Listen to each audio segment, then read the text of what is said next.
Frankie, thank you very much. Time for the bright spot. Meredith, Devo, and Sid here with you. It happened over the weekend, and boy, was it a spectacle. The Toronto Raptors retired their first ever number, and much like the Vince Carter era, it was loud, explosive, memorable, and a little awkward at times.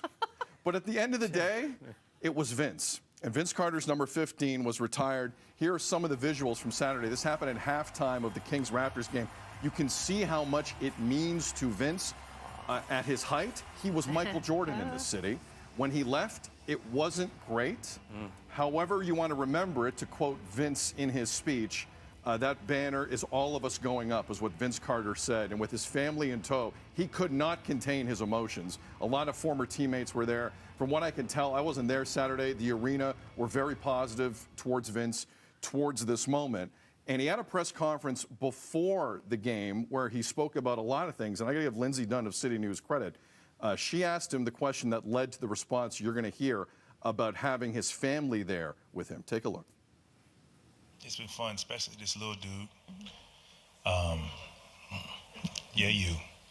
It's like my dad, who's proud.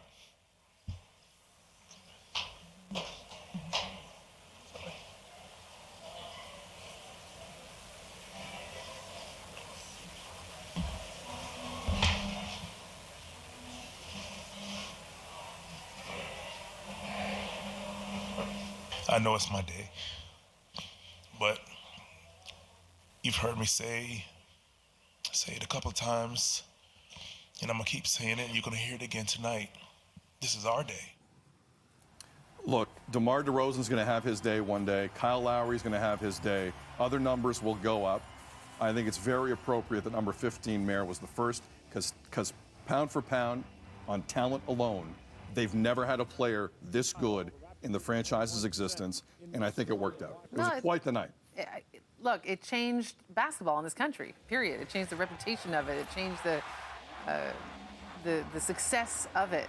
And I just loved that no matter how it ended, that the city of Toronto embraced him in the way that they did. And he gave us back all of the emotion that we feel toward him. You know, the emotions were there because they're right at the surface for everybody, right, Devo? I mean, you're a huge basketball fan. That must have been a special moment for you. Oh my gosh, as a kid playing basketball growing up, you know, I couldn't go find a court anywhere outdoors. I couldn't find a league to play in. It was hockey. Everything was hockey. I did all that.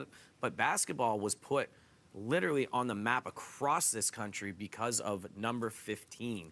Your favorite players that are representing Canada now, you talk your Shea Gilgeous-Alexanders, your Jamal Murrays, your Kelly Olynyk's, whoever you want, Lou Dort, anybody, Boucher, these guys were all influenced by Vince Carter. And that is the Carter effect, as it's called, right? And Air Canada, whatever you want to call him, man. He's done so much for the game. I love that he was embraced. I was in that arena last night to watch a concert, and I stared at that banner so many times. I'm like, Bruce Springsteen, I love you. You are awesome, but let me get a quick video of this right now, because that to me, it's just, I mean, I was surrounded by two icons right there with the boss and seeing that with Vince's banner. That was amazing. I mean, there are more Americans, obviously, than any other country represented in the NBA. The number 2 nation? Us. Canada. And without 15, that wouldn't have happened. What a night. With all due respect to Bruce Springsteen, that's the house that Vince Carter built, and he owned it on the weekend. What a night, and a very memorable moment in franchise history. All right.